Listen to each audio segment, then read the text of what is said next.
بسم الله وعلى بركة الله توكلنا. اليوم إن شاء الله رايحين إلى صوب الداخلية، إن شاء الله صوب نزوة، الليلة هناك، وإن شاء الله بعد كذا عماد رايح نروح إلى عبري إن شاء الله الظاهرة. إن شاء الله يكون مطار بكرة كذا التوقعات إن شاء الله. يا رنيم إن شاء الله بكرة بنكون بعبري إذا شاء الله، يعني تقريبا من بركة إلى نزوة تقريبا ساعة و45 دقيقة إلى ساعتين، تمشي على راحتك. أيوة، وإن شاء الله نوافيكم بكل ما هو جديد ومفيد إن شاء الله. هذه رحلة داخلية إن شاء الله عاملينها، وإن شاء الله بتكون لنا رحلة أيضا داخلية إلى صلالة إن شاء الله في شهر 8 إن شاء الله. فهذه السنة سفرتنا سفرة داخلية تكون داخل عمان، وهكذا إن شاء الله. يلا نقول دعاء السفر. بسم الله والحمد لله، سبحان الذي سخر لنا هذا وما كنا له مقرنين وإنا إلى ربنا لمنقلبون. سبحان الله سبحان الله سبحان الله والحمد لله والحمد لله الحمد لله لا إله إلا الله. هذه نسيت حتى. اضحك يا عمده. كيف؟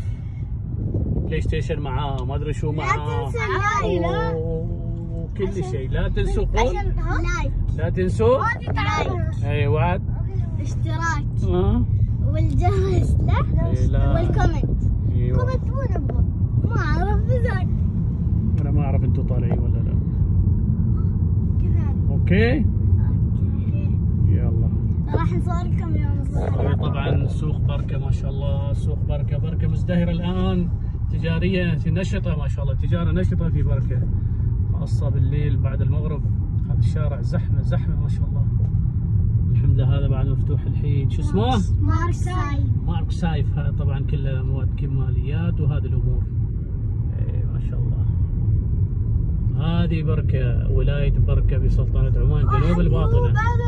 هذا بنك مسقط وبنك عمان العربي وما شاء الله، والزحمة في البنوك. اليوم الأحد لازم زحمة.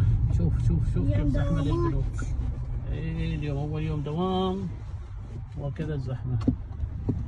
زين، يلا يا متابعين لا تنسوا اللايك والاشتراك في القناة وعمل الشير والميل. هذا على كيف طلع من هنا، هو من جيبها.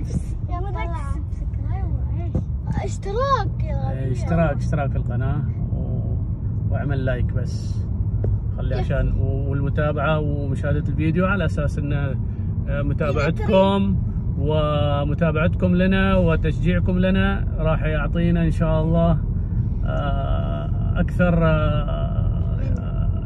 ان نغطي باشياء ان شاء الله. انزين، عقلكم اذا تريدون ان ننزل مقاطع اكثر نزيدوا اللايكات، نحن ننزلها. مو على كيفش، يخلي حتى لو صفر لايكات عادي.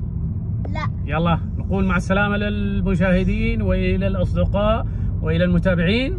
مع السلامة. بنروح هناك العاب مائية ان شاء الله، راح نوافيكم بكل شيء، وبنوافيكم هناك صوب الاسواق التراثية في نزوة ان شاء الله. خلكم متابعين.